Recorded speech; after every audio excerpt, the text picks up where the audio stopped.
Shalom les Koulam, voici la suite de la vidéo précédente concernant l'écriture cursive en hébreu.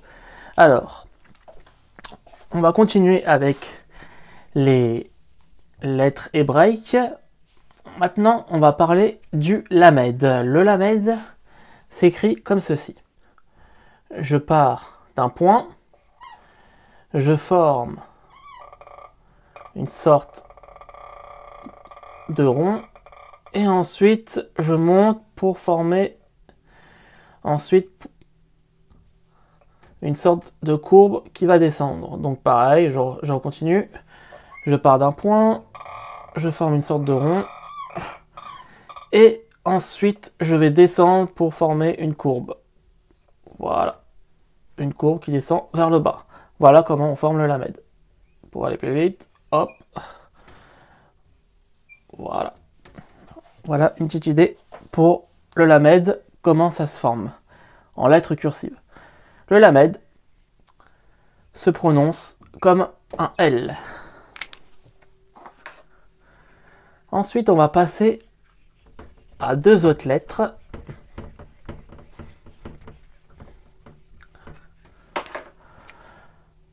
Une lettre que l'on appelle le mem et une autre lettre, je vais essayer de mieux la former, que l'on appelle le mem final ou le mem sophite. Le mem et le mem final se prononcent comme un M.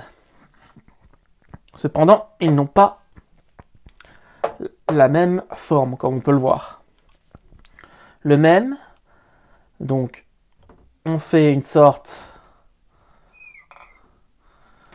de barre verticale. Ensuite, on part du bas pour former une barre oblique. Et ensuite, on descend. Voilà comment on peut le former. Hop, hop, hop. Ça ressemble à un N, sauf que ça se prononce comme un M. Le même ici, que l'on voit ici. Le mem final, cette lettre-là, par contre, sera toujours à la fin d'un mot. C'est pour ça qu'on appelle le mem final. Cette lettre-là appartient aux lettres finales. Ensuite, le nun et le nun final, ou le nun sophite. Le nun se forme comme ceci. Je forme une barre verticale, puis une petite barre horizontale qui va vers la gauche. Donc, hop, voilà le sens du nun. Hop, hop. Le nun final, par contre, c'est une barre comme si on faisait un vav, mais qui se prolonge. Au niveau de l'écriture du nun, il doit se positionner comme si, par rapport au nun, qui est là, ou une autre lettre qui lui précède, le nun doit se positionner comme ceci. Il part à ce niveau-là, c'est-à-dire à peu près à la même hauteur au niveau de l'extrémité du nun, puis ensuite il se prolonge vers le bas. Donc à ne pas confondre avec le vav qui est totalement différent. Le vav, lui, c'est une simple barre verticale, alors que le nun est une barre verticale qui se prolonge. Donc, le nun et le nun final se prononcent comme un N. Voilà donc comment on écrit le nun et le nun final. Le nun final sera toujours placé à la fin d'un mot. Ensuite, nous allons passer à une autre lettre, le samer.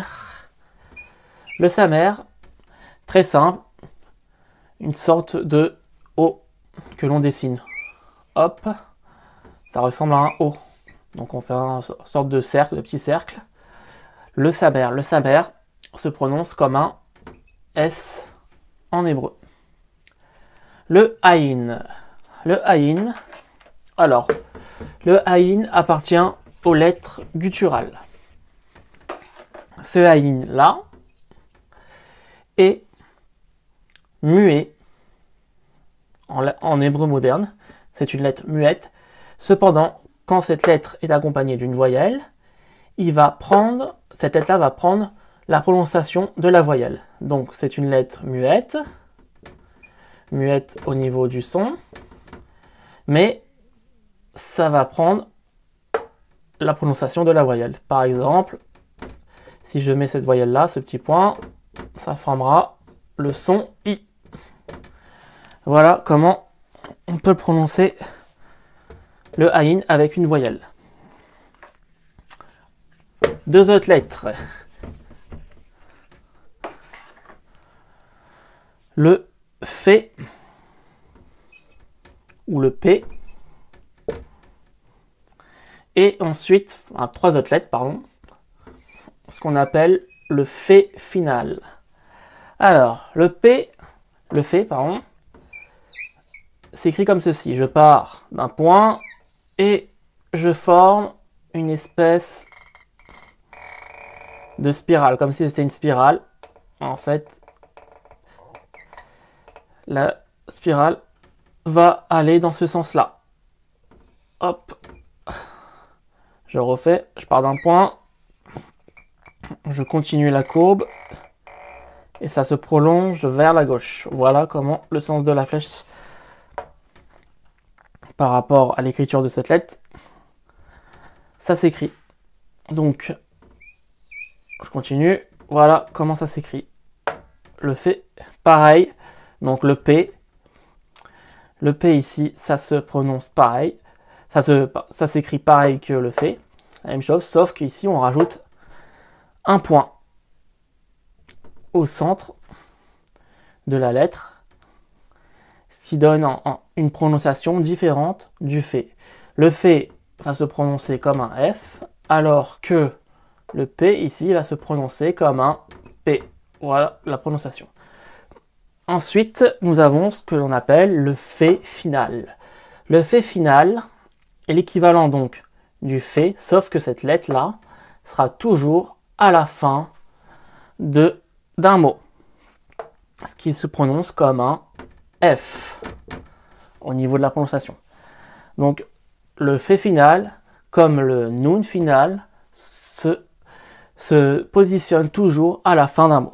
Voilà. Donc ensuite, pour ces trois lettres-là, maintenant, nous allons voir d'autres lettres. Le Tsadé. Le Tsadé, particularité, ce son-là, c'est le son Tse. On prononce Tse. Tsadé.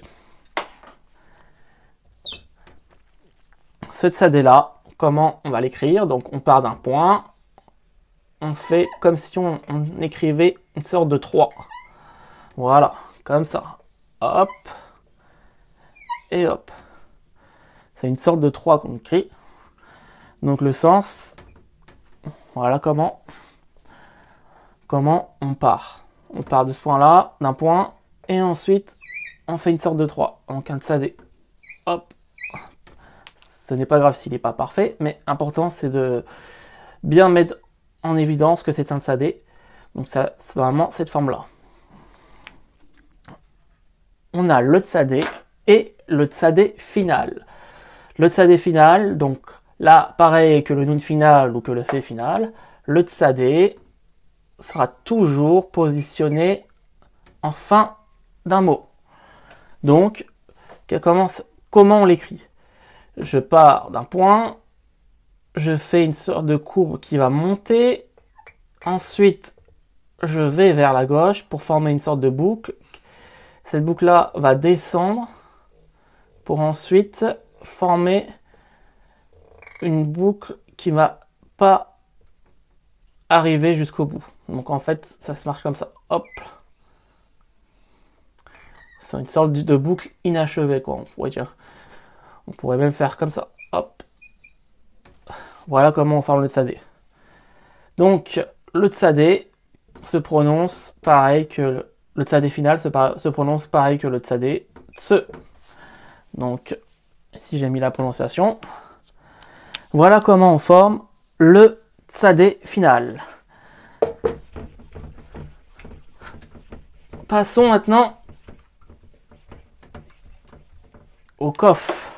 Le kof, c'est une sorte de resh comme on voit ici, mais avec une barre verticale qui est un peu à l'intérieur du resh, comme on pourrait l'appeler, et qui descend, qui se prolonge. C'est une sorte de barre verticale. Donc, on forme une sorte de resh, comme ici, et on écrit la barre, une sorte de barre verticale qui va vers le bas. Voilà comment on écrit le kof. Le kof se prononce comme un K. Donc, je recommence. Donc, je fais une sorte de resh. Je pars d'un point, hop, et je descends. Comme si, en fait, c'était une sorte de courbe qui descendait vers le bas. Et à un moment donné, je m'arrête. Ensuite, barre verticale, je rentre un peu au niveau de la courbe et je prolonge la barre verticale vers le bas. Voilà comment on forme. Hop.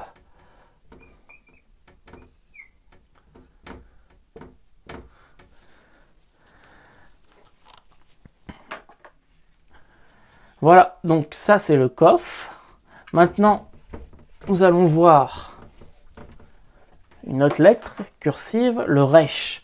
Le resh, c'est un peu comme le kof, sauf qu'il n'a pas la barre verticale. Donc je pars d'un point, je forme une sorte de courbe qui va vers le bas. Donc je recommence, je pars d'un point, ce point-là monte pour former une sorte de courbe vers la droite et qui va ensuite descendre vers le bas. Hop, voilà comment on forme le resh. Le resh se prononce comme un R. Ensuite, le shin et le sin. Alors, pourquoi je différencie ces deux lettres? Eh bien, ici, il faut voir par rapport à la disposition du point. Le point qui est placé vers la droite est un shin qui se prononce comme le son ch. Le sin, donc qui a un point qui est positionné vers la gauche, se prononce comme le son S. Sin et shin. Comment on l'écrit? Je pars d'un point, je forme une sorte de courbe qui va se prolonger vers la droite et qui ensuite va descendre vers le bas.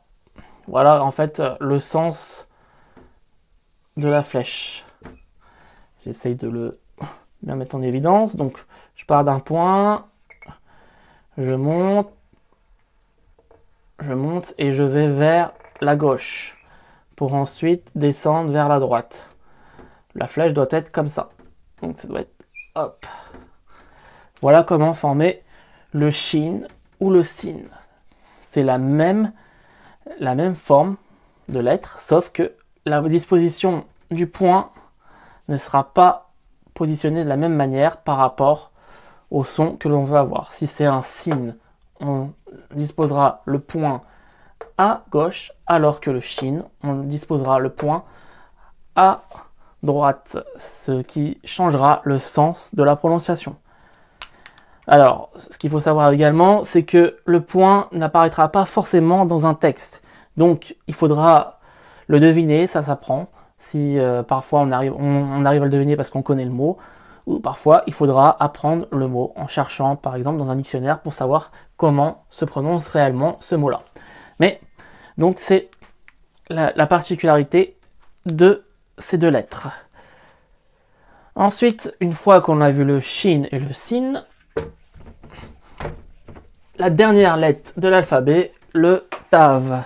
Le tav, alors, hop, le tav, alors comment on va l'écrire? On va faire une sorte de noun. Voilà.